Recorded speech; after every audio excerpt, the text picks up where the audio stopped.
Our main guest today is an absolute legend of OpenProcessing.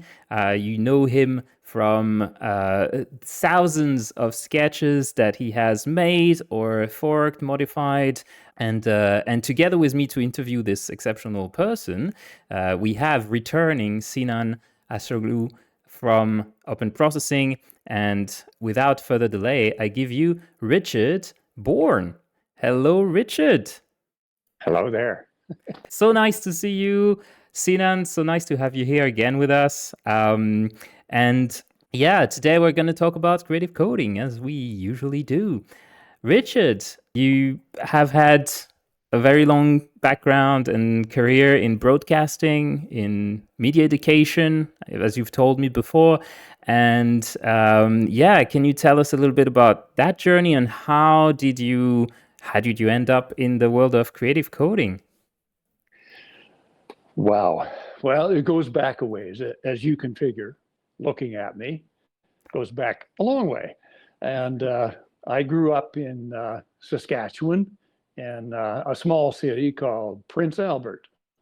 And in that city, I was first introduced to it because my father said, we're moving north from the city I was born in, Regina.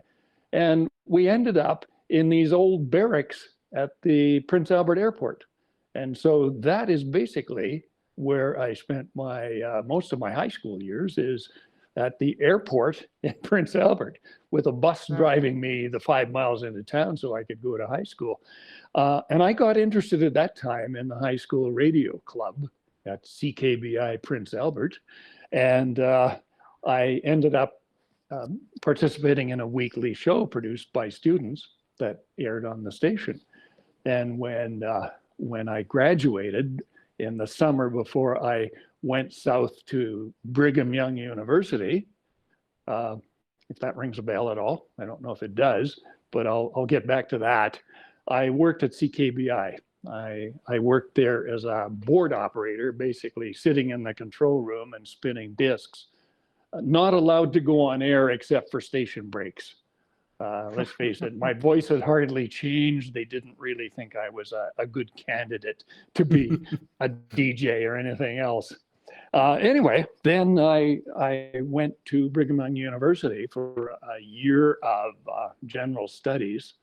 And so, yes, the secret was that at the time, my family had all converted to the Mormon faith, and me along with them. But it didn't last all that long. And so a couple of years later, I had drifted out of it. But for the time, Brigham Young University was the place where you would go as a good Mormon boy. Then when I got out of university, I was a little bit turned off from continuing studies. So I spent some time in radio working as a DJ. And I never did get into news. It was pretty much all DJing. I was at CHAB in Moose Jaw, Saskatchewan. Anybody ever heard of Moose Jaw?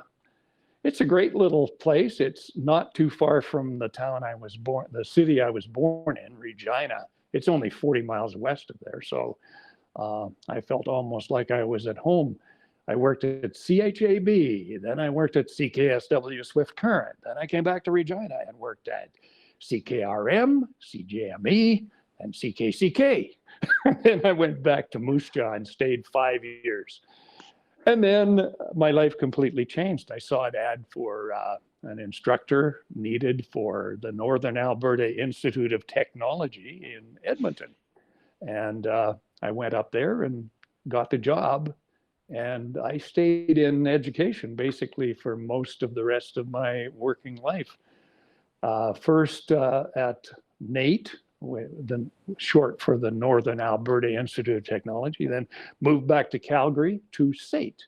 Guess what that stood for? Pretty much Southern. the same thing, Southern. And they had an even bigger broadcasting program. And I stayed there and eventually got into managing the program. And my last job at SAIT was as what they call an academic chair. So it was very fortunate for me that just about the time I had been in supervising the program for a few years, they made it a management position with a lot of nice perks. And So I sailed out on a cloud, and I've been retired a while. And Some there you people in go. the chat recognize places, particularly Dave, who I know is from Toronto, so Oh, yeah, he will know. So there's some fellow countrymen in the chat. Yeah. great. So well, that's a long story. Yeah. Could you share? And Sinan, feel free to jump in at any time if you I have also so have many questions questions. already. Yeah. Well, I mean, go ahead. Go ahead then. I have some Okay. prepared ones, but please be spontaneously jump in. Well, I'm sorry, I will jump in because, like, you already mentioned something. I always had this question, but I never looked up the answer for. Probably you will enlighten us on this. Why are these radio stations in Canada and the US are called like KCWR, BCR, BBC? Like, what is? Well, why are they all shortened?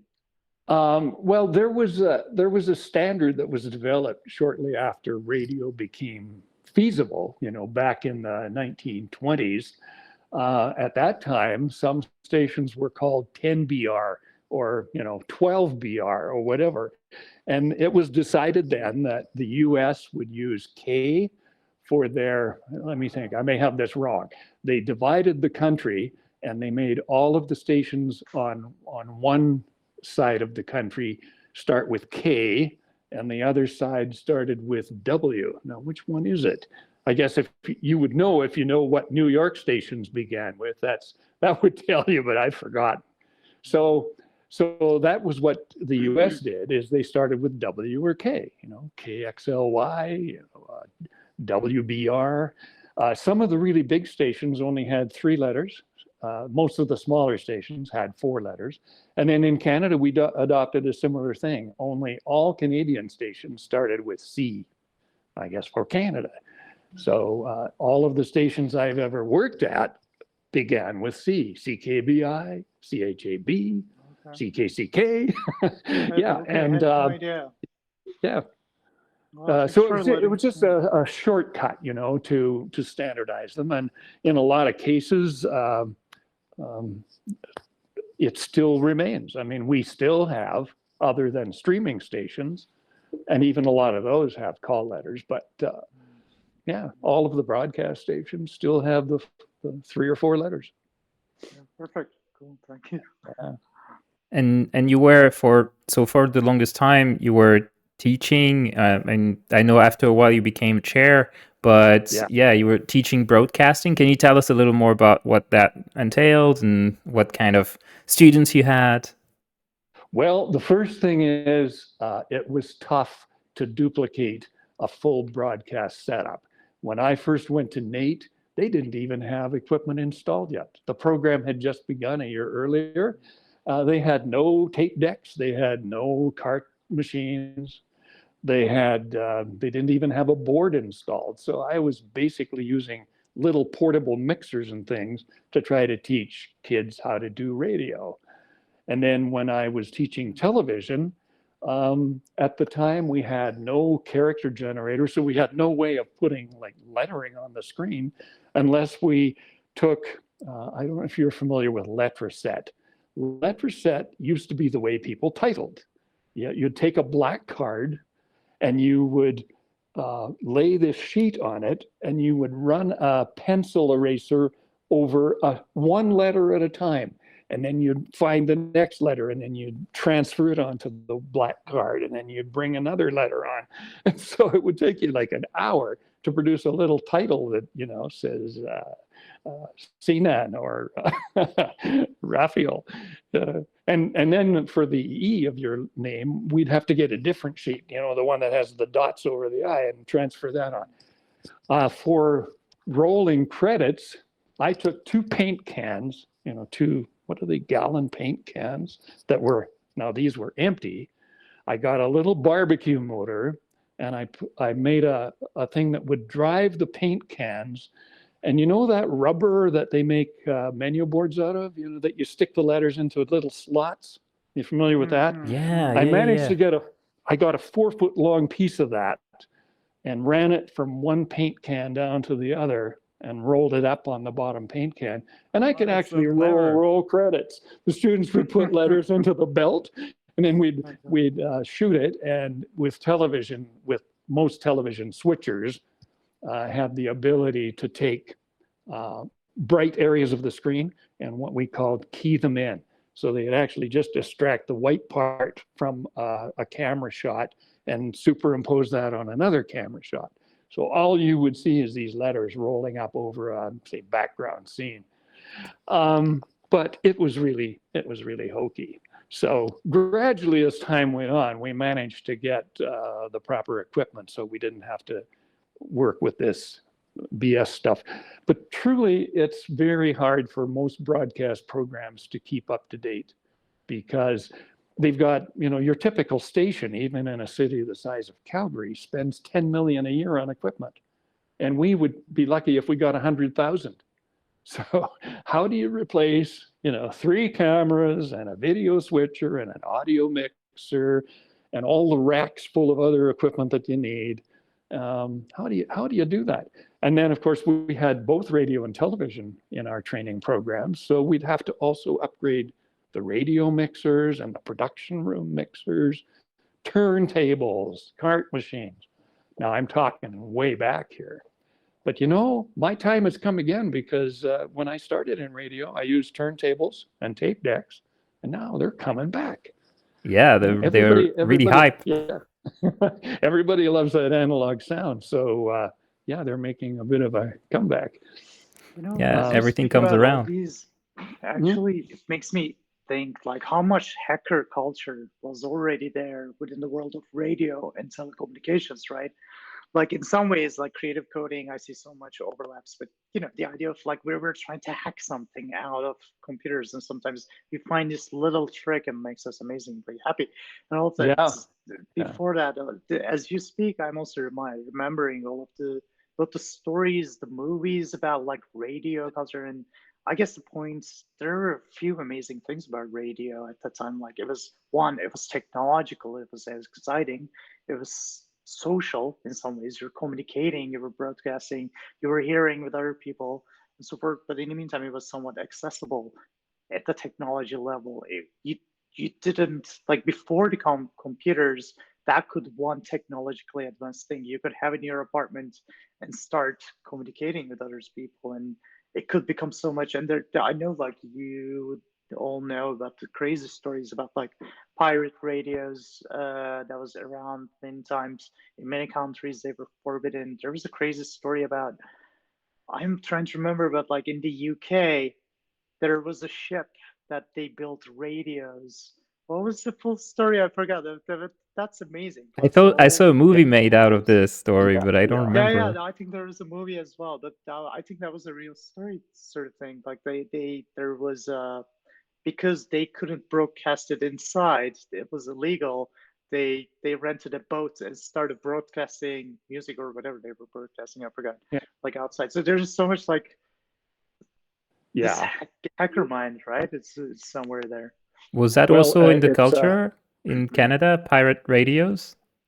Not within the country. The thing about pirate radio that made it necessary is that many countries started really regulating radio, really regulating what it could do. And even in Canada, we have the CRTC, the Canadian Radio Television Commission, and they set all sorts of requirements.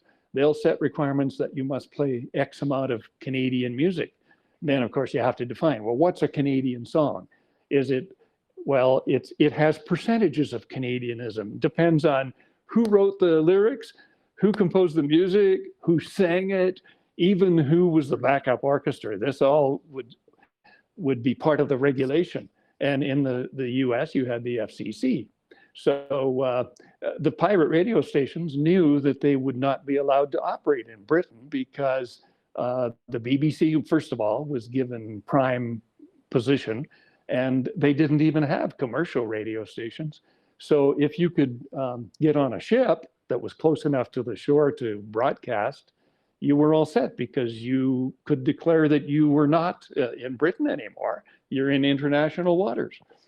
And that's what made the pirate radio stations successful, is they had no competition on shore for a while.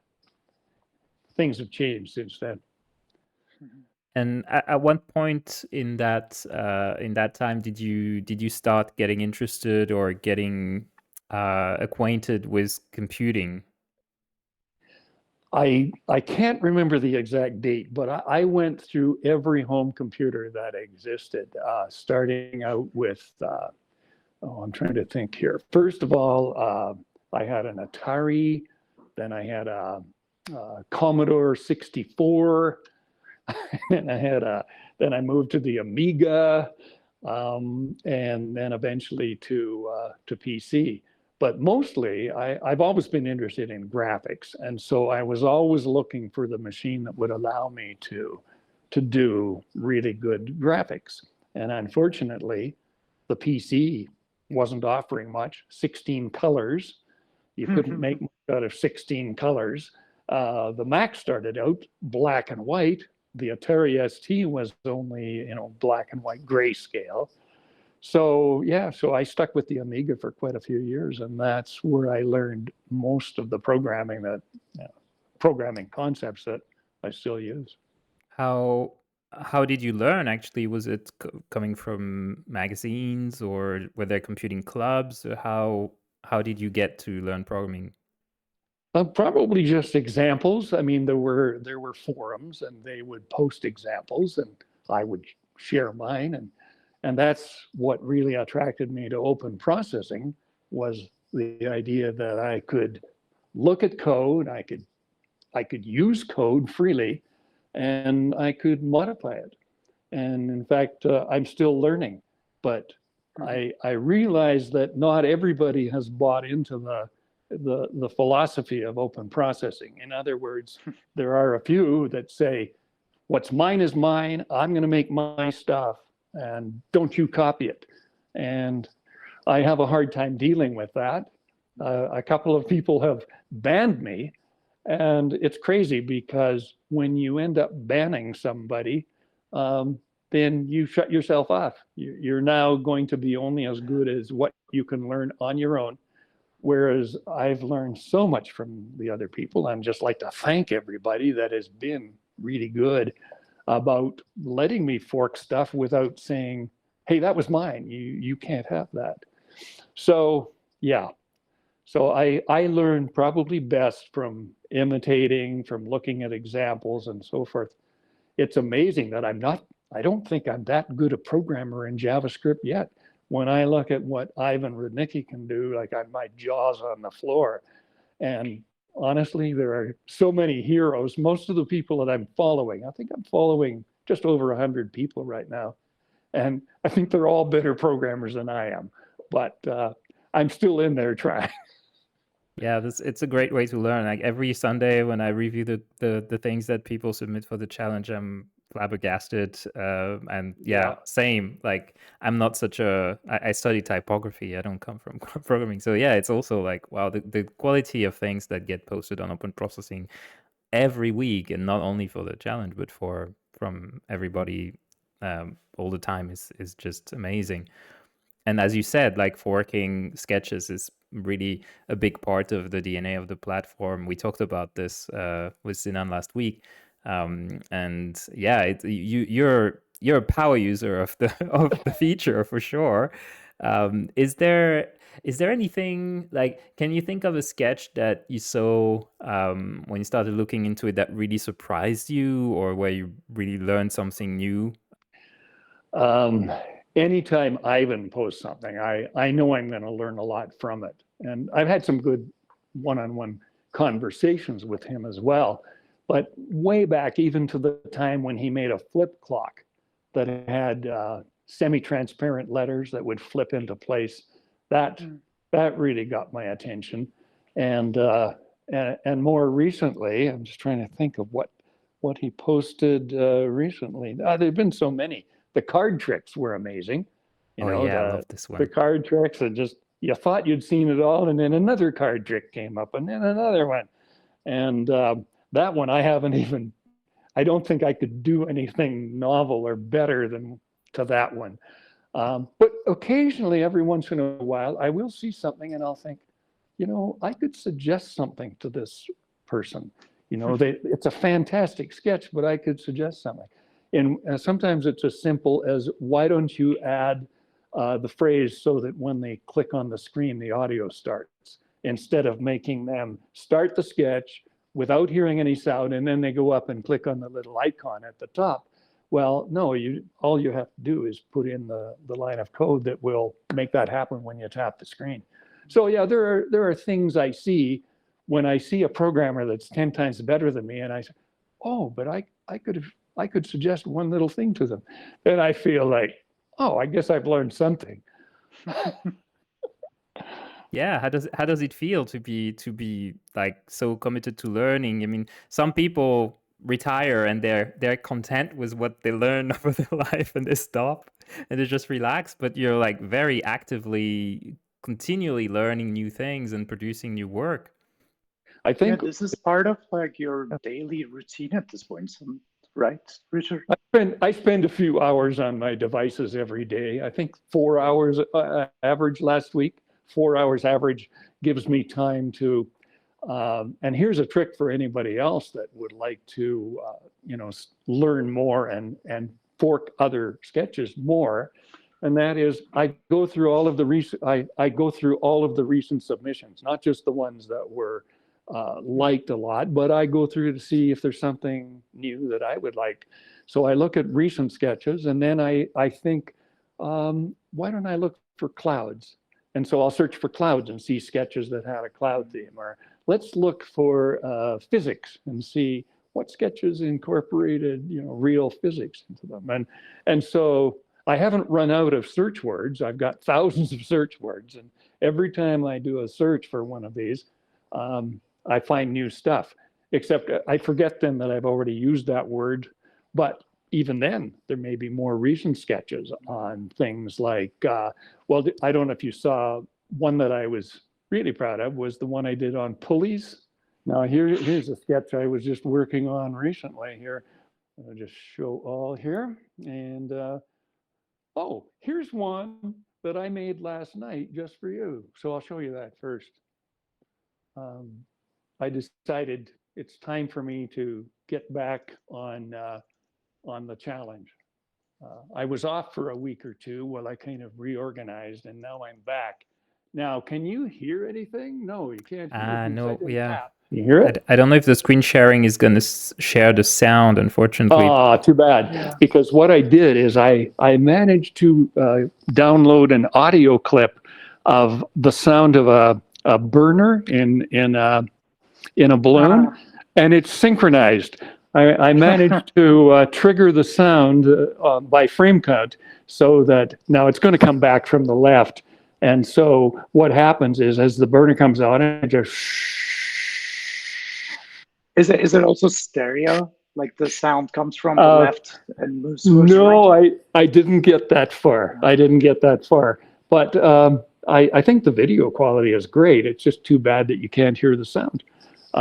Maybe at some point they'll get to that. Okay, let's get back here to my overall screen here. And now some of these are recent things that I've forked and made some modifications to. Let me see. I've always liked this Barnsley fern thing. It's so cool the way ferns draw themselves using equations. So, and as you run it, they gradually fill in. The drawing just continues to create the little leaf structures. So I love that. Pulley. I was going to show you the pulley, wasn't I? Let me get back to that. It's down here a ways now. Why did you find that? Let me just add a little bit interesting context from my side. If you can hear me, hopefully. Yeah. Go ahead. But there's really, I have a really interesting relationship with Richard, in a sense that he, as much as I know so much about OpenProcessing, the website itself, I know the code of it, but Richard knows the people on it. It's amazing. He's the one who really spends all this time and goes through and finds all these people. So that's when he was mentioning also, like, there are all these bad actors as well. Like, there are subgroups on OpenProcessing who are like talking terribly. at each other, putting comments and stuff. Richard knows about them. I don't, because he finds them and then sometimes gets in the argument. But we sort of have this right now, sort of a back channel conversation with Richard. He uses intercom and sends me messages when he definitely. I'm extremely thankful to him in many ways, because he's definitely, if there's a bug on the website, he's the first one to see it and find it and let me know. Yeah. But other than that, also in the sense of, understanding the interesting dynamics within the community, what are the things happening, what are the new themes, like he reaches out and lets me know, and is almost like my third eye on this website. Wow, I'm pleased by that. And I just like to say something too about the dynamics of the users.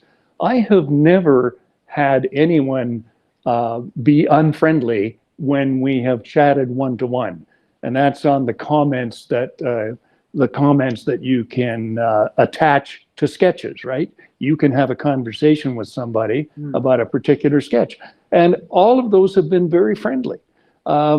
What I did find was there was a bit of a dynamic when people are together chatting, that it's very easy for the conversation to shift into, shall we say, the accusation mode. And at that point, then people that I have talked to that have been super friendly, they seem to go along with it. I had somebody comment and compliment me on a sketch, but then when it was posted on the challenge, that person kind of stood by and let other people tear me apart. And for a while, I decided I wasn't going to contribute anymore to the challenge. But I've changed my mind, and I'm going to post that hot air balloon thing, hopefully so that you'll be able to see that the sound will synchronize. Now I'm going to fire up this one, as I say, as far as programming in physics. This was the first version of it. The pulleys were not photographically real or anything, but the whole idea behind this was I wanted, first of all, to learn what is it that is the formula for how a pulley system will gain force. Because we know that if, looking at the left-hand pulley, we know that with a single pulley, when you pull down on the rope, your weight is going to move exactly as far as you pull the rope, and it's going to take exactly the same amount of force to lift the weight as the actual weight. So it takes 10 kilograms of force plus a tiny bit more, to keep the weight moving up. And when you release so that you're not pulling at quite 10 kilograms of force, then the weight's going to fall. But what do you do when you have a compound pulley system? It turned out to be simpler than I thought. The number of rope lengths that are actually holding up the weight translates into a ratio. So there you see that we have a 2-to-1 ratio in the second pulley system from the left. So you're going to pull twice as far as you lift the weight, but it's only going to take half as much force. And then the same continues with the next pulley systems. Notice that the third one has 3 ropes holding up the weight. We don't count the one you're pulling on, so we just count the other 3 lengths of rope, and then the fourth one. So it was really cool to figure out, well, how do I make those things move up and down? And I found the answer to that as well was sine. And sine was the trick to making it happen. Okay, now I got to come back to you guys. Richard, what kind of iPad are you using? It's an iPad Pro 11-inch. Okay. You do all of your coding on iPad, right? Yes. Yeah. Basically, I have a nice little chaise lounge. I sit on that with my feet up and my iPad resting on my knees, and I spend my time. And you have and like I do a lot of an extra keyboard as well?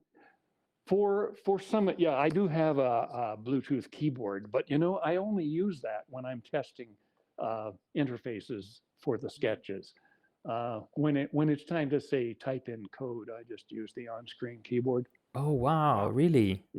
Yeah, because that's it's handy, it's there, and and you can raise it or lower it. When you want to see your whole sketch, you can make the keyboard go off screen, and when you want to type again, you can bring it back on. So to me, that's the simplest way of programming. I also have a mouse, and so I can test things like middle mouse button or whatever. Um, but most of the time, the wireless mouse is sitting on a tabletop, not being used. Yeah, it's funny because a lot of people, when the first iPads came out, were accusing the iPad of being like a consumer device, right? It's like it was destroying our ability to understand the computer or be producers of content because it was all focused on eating up video and websites, but not producing stuff. And you're like, yeah, I mean, it has changed since then, but you're really using it taking the complete counterpoint of what some people think the device is for, is limiting you in those ways. Well, it's pretty powerful. I think that it may be a little bit limited compared to the best PCs, because I found, for example, that there were some sketches I couldn't even view. And I started analyzing what there was about them. And it turns out that if you use the pixel density command, if you make that too high, the PC can still show it and the iPad can't. And there is one sketch that I would love to see in action, but I have a PC that recently died. I'm going to have to take it into a shop and see if I can. It's lost all video. When I boot it up, I hear the Windows welcome sound, and the screen stays blank. So I would like to get it fixed again so I could check some of these sketches that won't run on my iPad. The one that had a kind of an overhead view of a train set. I don't know if you remember that sketch. It goes back a ways, but it was like a miniature train that kind of drove around the landscape. And it was in pixel density 5. So I thought, okay, I'll bring it down to a 4 or even a 2. It still wouldn't play. Still, my screen stays blank. So I would like to see it. I think it's a cool sketch when I see the screenshot, but Yeah, I can't play it. But I think it most was of the sketches, yeah. sorry. Yeah, I think it was submitted for the train when we had train as a topic for the challenge when Daniel Schiffman was on as a guest to review the challenge submissions. Yeah, I did, yeah. There's something special you do actually. When you fork many of the sketches, you paste this code snippet that allows you to save a screenshot of that, right? The first time when you were doing that, I was seeing this. It's like, oh my God, Richard Bourne is just copy pasting the same exact thing, which I'm thinking like you could actually do it by right clicking on it. And then when I realized you're using iPad, I realized, oh, like there's no way to right click on an iPad, so you cannot save it as an image. Well, no. For me to save images, I actually have to press a couple of the mechanical buttons on the iPad. Oh. You press the sound up along with the power on off buttons, and that does a screen capture. But also for downloading images, particularly from a sketch, you have this like a little bit delayed, like you click on mouse press basically function. You add it and then you press, and then it waits a little bit and then downloads the screenshot of the sketch. Well, lately though, I've gotten more into using interfaces. I use OPC a lot now, and that way I can just have a button that will save the screenshot. And a lot of people that use iPads don't realize there is a file system. There is a file system that will allow you to go and look at what's on your iPad. It'll allow you to look at what's on iCloud, which is on the web. And so that's where all my stuff saves to. When I get a message, would you like to save a screenshot? And when I click yes, it goes into the file system. And there is an app for the iPad called Files. When I click on Files, up on my screen comes a complete file structure with folders, with file names and all sorts of stuff. So it's not as though you can't see files on an iPad. You definitely can. Yeah. What are the you mentioned OPC, and so it brings to mind, like, yeah, there are some features that open processing has that are very specific to open processing, and like, I mean, OPC is like, it's a library on top of everything, so it's not even really a feature of the editor or the website. It's like an extra library you can use to have UI on screen for people who don't know, that control your sketches. Or the parameters of your sketch. What are the parts of open processing that keep you coming back? What are the features that are the most exciting to you? And are there any things that you wish open processing was doing that it's not currently doing? Oh no. Well, So many. anything related to graphics is great for me. And so using math to create interesting graphics is probably my number one interest. And I've found so many really great ones. There's nothing I could wish for there. There is something still. I'm just trying to think what exactly it is. Oh yes, the editor occasionally loses its place. And I don't know if this is just a Safari problem or if this is just an iPad problem, but sometimes I cannot click on a certain line. I'll go and I'll try to click on that line and the cursor won't click in. So I click on the line above. Then when I backspace, it backspaces the line that I couldn't click on. So it gets a little confused. I've found a workaround for it, and that is if I scroll to the top of the sketch and click my cursor in there, momentarily the problem will go away. But it occasionally comes back. And yeah, it's just weird that you would put your cursor one place, but when you start deleting, it's deleting somewhere else. And yeah, don't know what causes it. I don't even know if Richard, I've I am absolutely amazed the fact that you're using iPad to, code your sketches on open processing, because like it's yeah, definitely not designed for it. I do not test it on iPad because like user base is not yeah. that much. I And just I've never provide the basics, reported but this I'm actually. sure. Yeah, I never reported this because I thought, we'll just work around it. I haven't Yeah, I tested think so. other browsers to see if maybe Yeah. they do the same thing.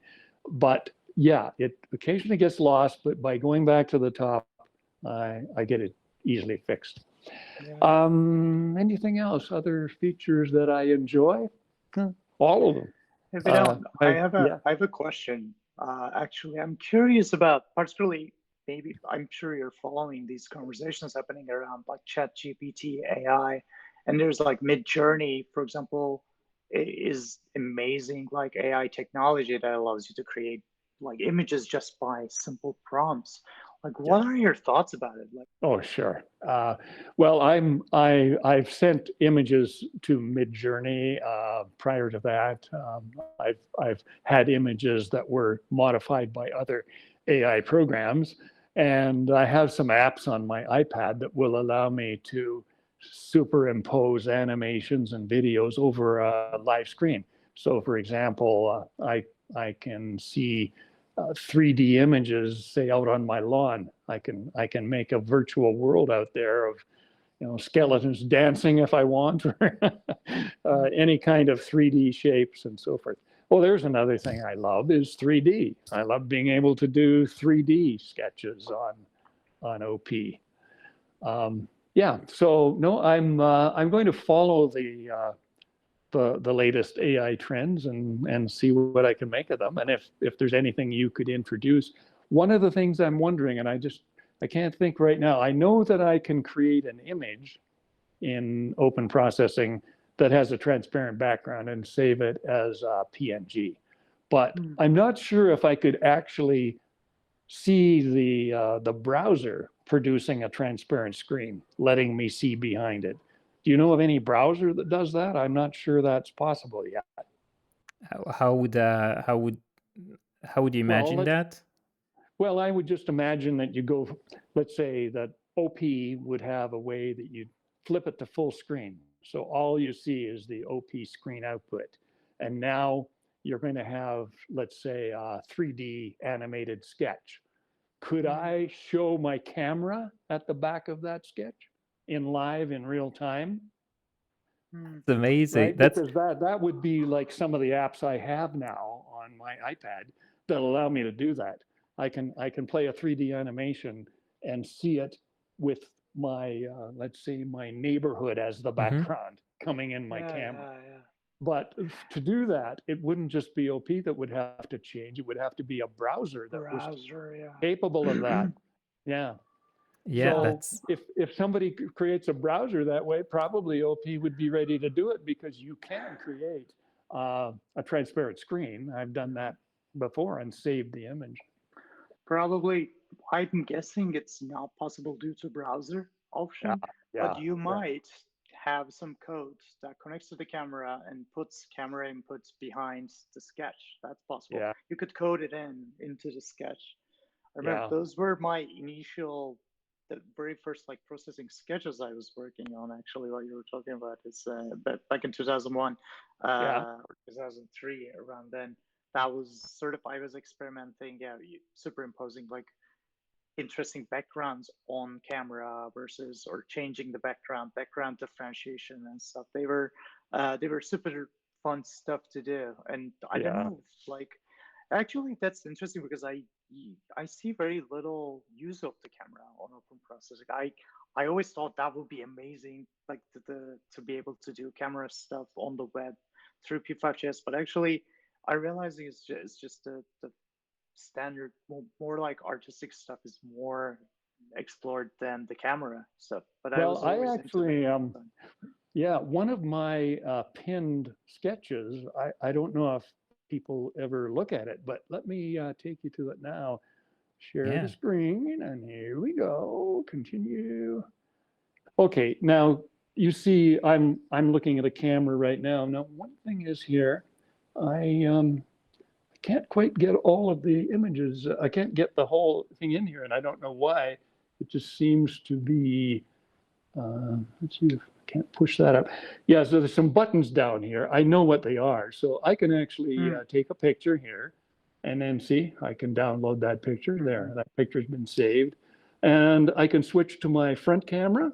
And there's my front camera. So and I can take a picture of that, and I can save that. So yeah, so there is this this ability to use on the iPad both cameras, both the front and the back camera.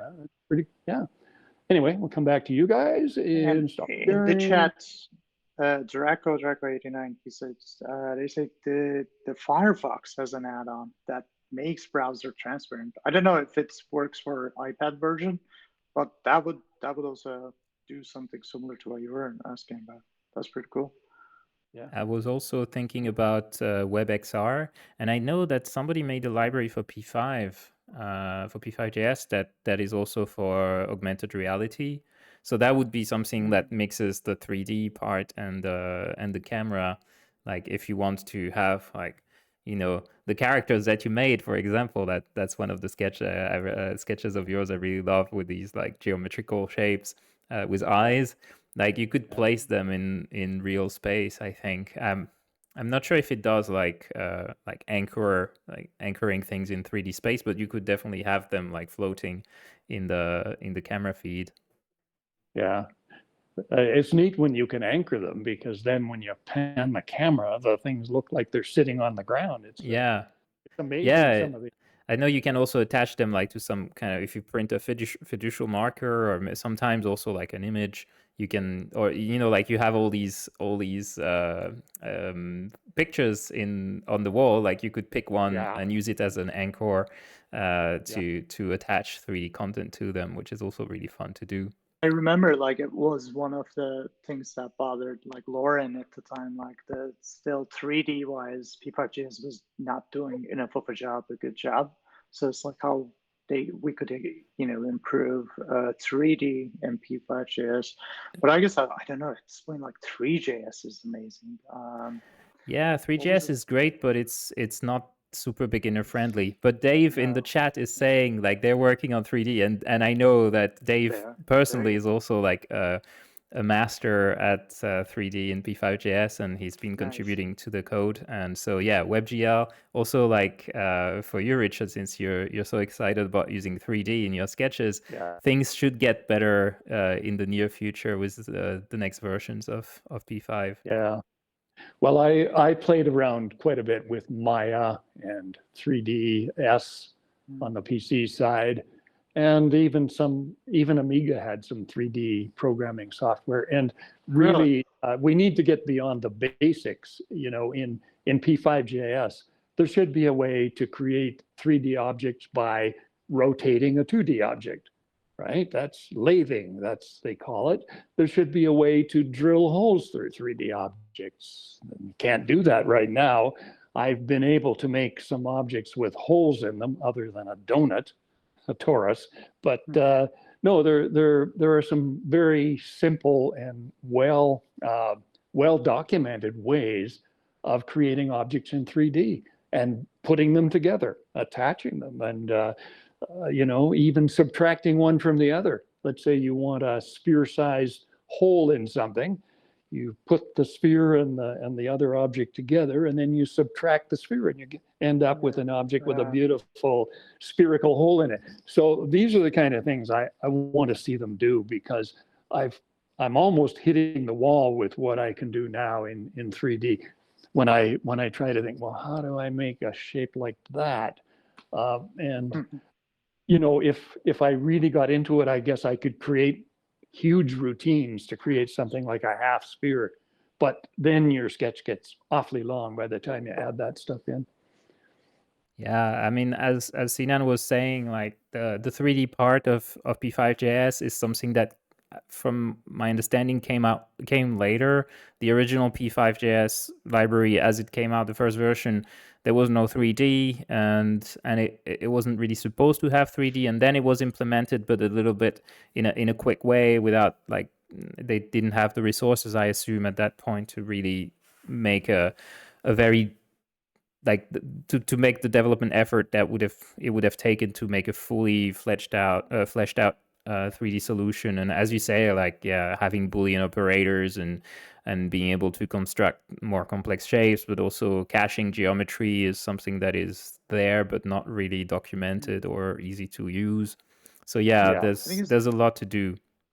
Speaking of 3, the library 3 can do some pretty nice 3D, but then it had a few quirks. One of the quirks was you can't save the screen of 3. When you do a capture, it doesn't capture the scene. Oh yeah, it is the browser's thing, I think. The browser doesn't capture it. Figure out how to capture. Yeah, and there is another thing I was thinking, and I don't know if it can be added, but that is when I do a screen capture, you know, I want to save an image from OP, it won't save, say, interfaces, right? So if I have an OPC interface on my screen, it would be nice if I had the option to save with the interface or save without the interface, because what I end up doing is actually just going and doing a standard screen capture and then bringing that back. Then I have to load it into the sketch in order to have it show up in the thumbnail, right? Yeah. And so I've learned a lot of tricks with thumbnails about, you know, taking screenshots, bringing them back in order to show things like sliders, like buttons that otherwise wouldn't show. Yeah. But if you have a way ever that you can give that as an option, capture them or don't capture them, I'd love to see that. It would just save me some time. Yeah, the challenge is that is basically I'm using some internal, like a browser functionality that captures the canvas. So anything that is drawn outside the canvas, it's not in the thumbnail. Yeah. There might be ways, because I'm seeing some websites are pulling it off in some ways. I don't know. I can look into that, but it's I'm amazed by the fact that you're going that extra mile to take a screenshot, code it, and back in there. So you can get the thumbnail for the website. It's amazing. Well, I must not be the only one, because I have seen quite a few people that create 3 sketches, and then you also see the thumbnail of it, which wouldn't be possible the normal way. Another idea, if it can't be captured directly, would be when I go to the screen that shows me the thumbnail, right?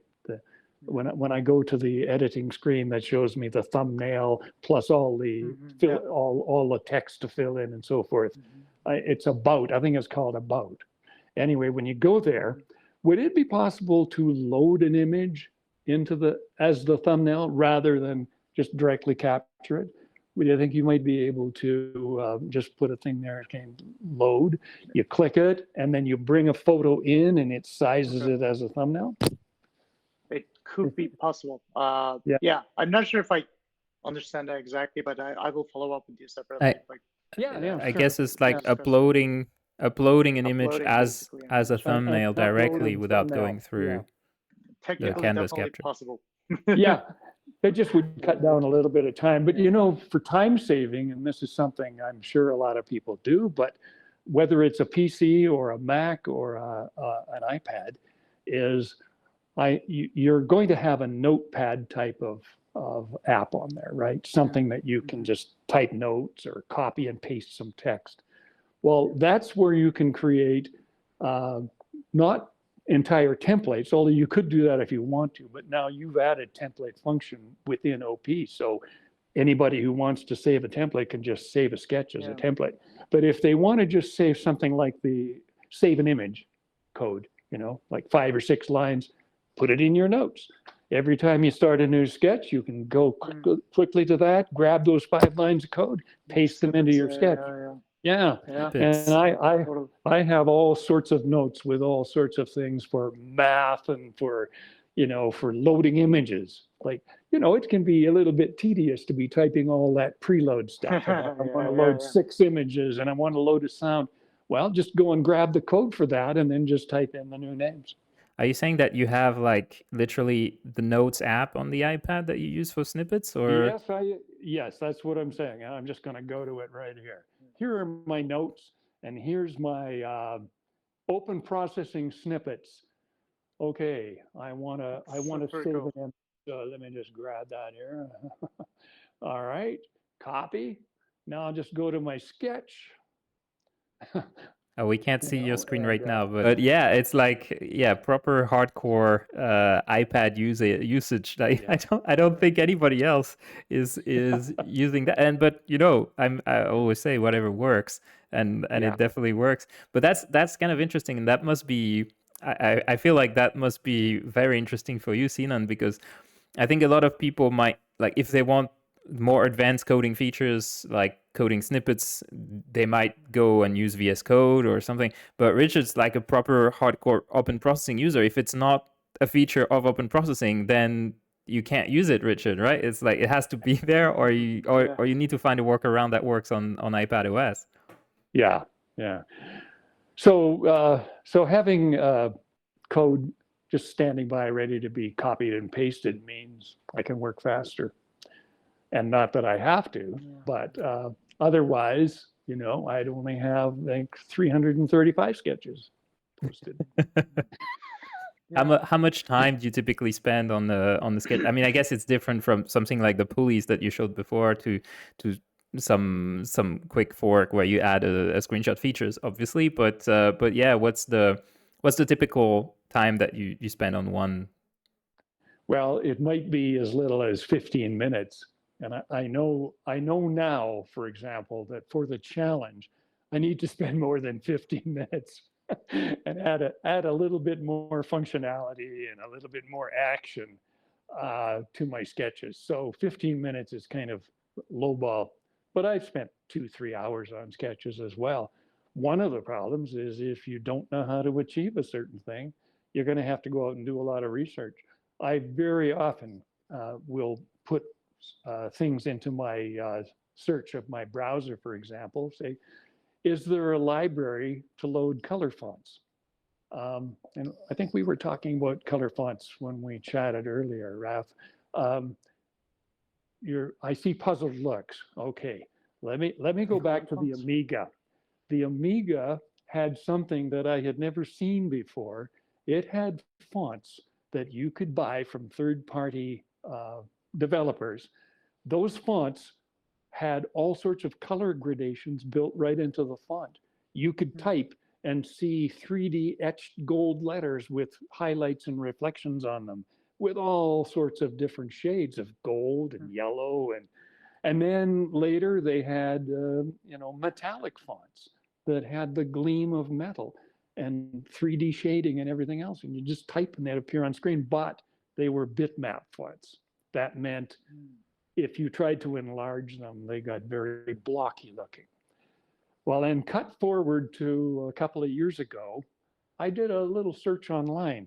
Does anybody make color fonts for PCs and Macs? And the answer was they were just getting into it.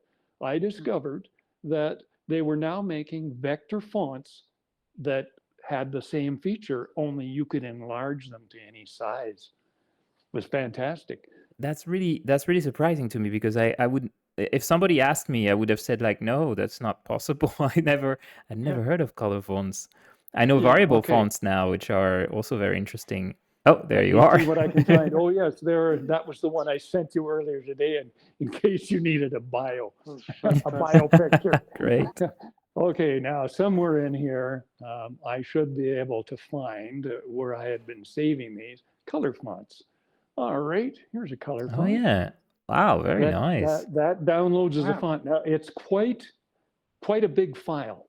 It's multi-megabytes. And so there is a possible reason why some people would hesitate using them.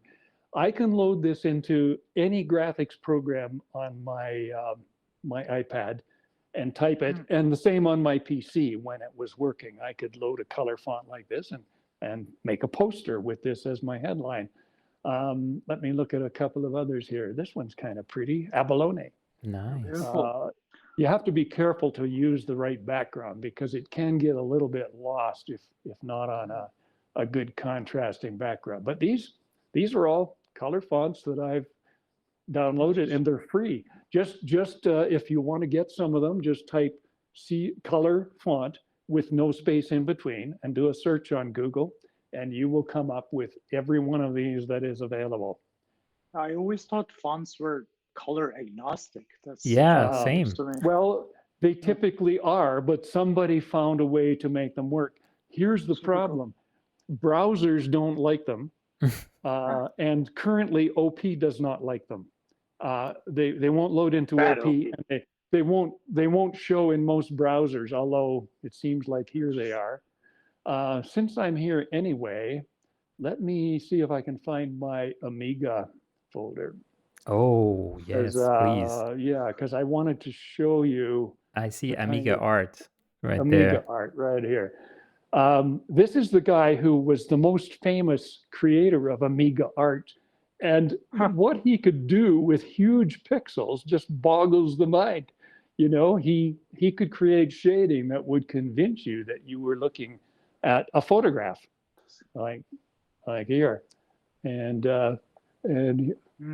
here's one here. And these are all in 320 by 240 pixels. Pixel by pixel drawn. Yeah. All of these are 320 by 240. This gal here, same thing. And how many colors? 4,096. For some strange reason, that was the limit on the Amiga, was 4,096 colors. But it was enough to create some pretty nice shading. I'll end up with this one. This one's pretty nice. Was that the interface that was being used to paint? Yes. In the previous photo. Yeah, Deluxe Paint. You can always tell it's something super professional when it's called Deluxe Paint. I laugh when I see that name. Right. It's like Deluxe Shop instead of Photoshop, right? Yeah. Okay. And we're back. So good. Yeah. Oh my. We're gonna have to slowly bring this show to an end. I think we've been talking for more than an hour, and I don't want to hold you for too long. But it's I mean, we've covered so many things. I love this. People in the chat are saying no. Maybe if people have maybe we can take one or two questions from the chat before we go. But I thought I would do a little bit of a, transition out as we ended, but maybe I was a little early. Richard out. Um, yeah, there was a question I wanted to ask. This like maybe to take us out of the computer and into the world. Is like so you live in Canada in Calgary, right?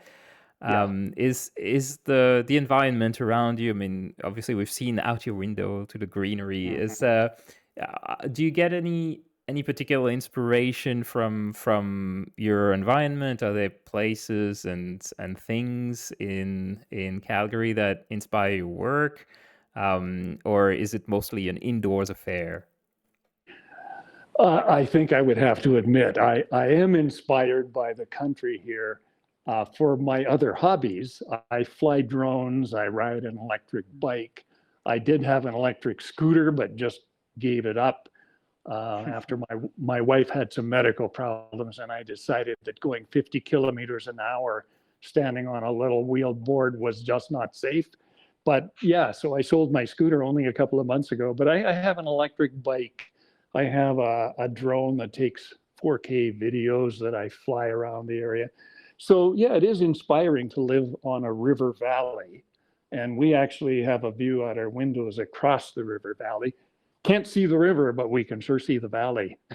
The river's a little too low for us to see at this angle, but yeah, it's down there. We're pretty sure. There's a question from Jabusa, and I think Gorilla-san also is a similar question. It's like, do you ever get the chance to share your knowledge with people in real life these days, like the creative coding, or hang out in local meetups? Are there any communities locally? I haven't found them, honestly, and I haven't joined any communities online yet. Maybe I should, but for now, no. I've ever since I discovered my autistic status and realized what it was that made me tick or not tick over the years. One of the things about autism is that you get very keen on things that other people don't care about. And suddenly it came to me, how come everybody seemed bored when I was in a conversation? Was it that I was talking too much about my drone, my electric bike, right? My sound recording and, all of that stuff? No, it couldn't be that. Everybody would be just as fascinated as me. But then when I did, I don't know, something like 12 hours with a psychologist recently here in Calgary, where he assessed me on these various questions, and he said, well, welcome to the club. And I said, why? He said, because I'm autistic too. He said, we have some great advantages in creativity, but we are not good people. we will bore the pants off them. And so I've kind of accepted, no, I guess that's just going to be me and my sketches, and people will learn about me by my sketches and probably not much else. I have to say that in my experience, the creative coding community, from running live meetups, and I'm not gonna do like wild diagnosis of the people who come to the meetups, but I would say that there tends to be a neurodivergent slant to a lot of people there who would appreciate people with special interests. Well, have them get in touch with me, and I'll do a 15-minute diagnosis for them. Well, if Dave wants to ride from Toronto to hang out with you, the invitation is out. Yeah, I have a quick follow-up question to that. I remember you told me once, Richard, that you and your friends were actually almost like a social group. You were doing coding somewhere else, and then you ditched them. You left them and then came to OpenProcessing, and they didn't come with you. Do you remember that story? Yeah. It wasn't so much that I ditched the people. I was on a chat group called Smart Basic. Actually, it was Smart Basic. The program Smart Basic was created by a Russian fellow. He called himself Mr. Kybernetic. And I was on that forum contributing code for 3 or 4 years. And he just started to get very, very pushy and demanding. He would tell us, you can't talk about that topic. You cannot discuss that. Or, I'm not going to answer that question. He was the forum leader, but he became almost abusive. And at a certain point after one of his performances, I thought, I'm leaving here. And not only am I leaving here, because I've left hundreds of pieces of code behind, and because he's been so rude to me, I methodically removed them. I removed all evidence that I'd ever been on his site as I left. That might have been an autistic thing to do, and I promise I won't do that to you. Suddenly he vanishes. But no. But it would take a lot of time to delete 12,000 sketches. Yeah, right. But I just thought that I've contributed a lot to the site, but I get no respect from this man. And then recently, a friend of mine, actually a friend in the Netherlands, I used to code with. We still share communication, email, and so forth. And he just wrote to me, and I just wrote back to him. He still posts there occasionally. His name is Henk. I won't tell you his last name, but his first name is Henk, and he's a great guy. And he was a little bit more forgiving of Mr. Kybernetic than I was. Now the software has been sold. There's a new person running the forum, but now there's the invasion of Ukraine, and I don't feel really comfortable getting involved with them even, on a small part-time basis. We'll wait and see how the Ukraine thing ends up before I decide if I'll ever go back there. Speaking of all these like older languages and basic, like, do you miss anything from those like old languages, like programming languages that was being used, that you use? No, not really. I've always just been interested in what the new languages can offer. I mean, to me, JavaScript and P5.js are so great because of the libraries. If there's something that the language can't do, go find a library. Maybe at some point I'll learn how to write libraries. Right now, I'm still struggling with WebGL. I'm still struggling with coding shaders and that sort of thing. Oh, yeah. Yeah, and maybe like all those code snippets that you have in Notes might be consolidated into a useful library. Yeah. Well, I suppose. Yeah, I suppose. There are sometimes like I really miss this line numbers thing and go to 80. I don't know if you like in basic and stuff. But I bet like even in the chat there are people who never got exposed to those languages, but it was every basically line would have a line number next to them, and the way from you jump from one to the other was you would say go to 80. And then if you change the line number, saying it was a mess. I know, yeah. But it was something so simple about that. Like it was so easy to understand, and you could teach programming probably at the time much easier in that sense. Like, hey, that's a straightforward jumping. No functions, no object-oriented, anything. Yeah, but it led to some pretty bad spaghetti code, as they call it, where things were going everywhere, and then it wasn't commented in a lot of cases, so you had no idea what they meant to do. And I'm much happier with structured language where, you call a function, now you know what the function's supposed to do. If you call the function and it doesn't work, you know exactly where to go to look for the problem. So I'm much happier with that kind of language. Object-oriented, I guess they would call it. Yeah. I love like Daniel Shipman is recently doing some like coding in the very old machines and old languages, and it's just to expose people to all what we have went through, I guess. I just saw a video by him that I want to go back to where he was showing in real time chroma keying as he had set up a sketch so that the background, instead of being green, was showing, some sort of virtual background. So I want to follow up with that. That looks like fun. We have a message in the chat that says, "Please let Richard know that I'm always happy to see when he has forked one of my sketches." That's from Metamir, and I really loved his sketch for my recent digital to physical or physical to digital challenge topic. Oh, great! Yeah, And Metamer's really good, and I love his stuff. So always looking for something new there. Yeah. yeah, and I can say that is representative of the mood in the chat. Like people have shared a lot of lovely messages of support and calling you a legend and wanting more from you, more of you, all over the place during our whole conversation. People were commenting about like how yeah, they really enjoyed it.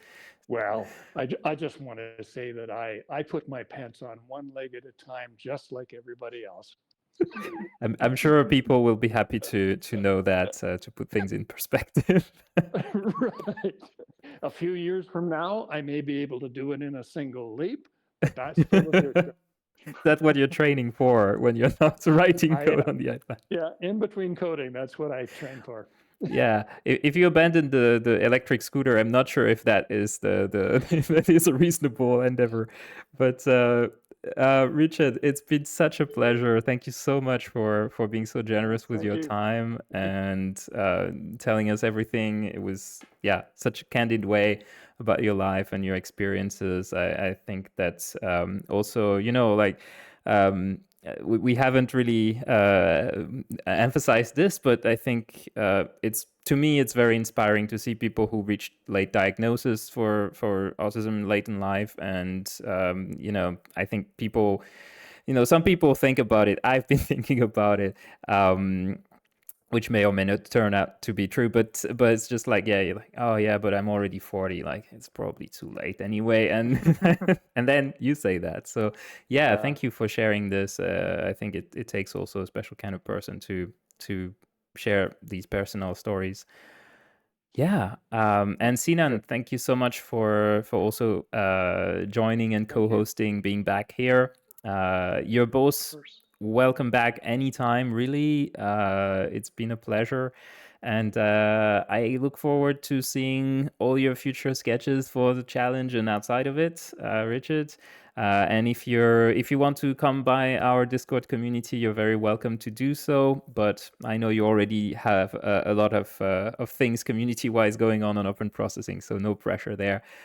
I want to thank you very much for being patient, because I know that I've been a little bit unpredictable recently, and I do put that down again to my underlying condition, but hopefully I will be able to stay the course now and just continue to enjoy programming and continue to enjoy my association with both of you.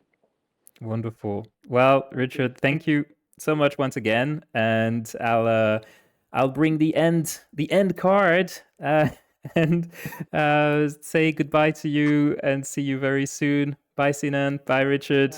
Good night, everyone. Bye, everybody in the chat.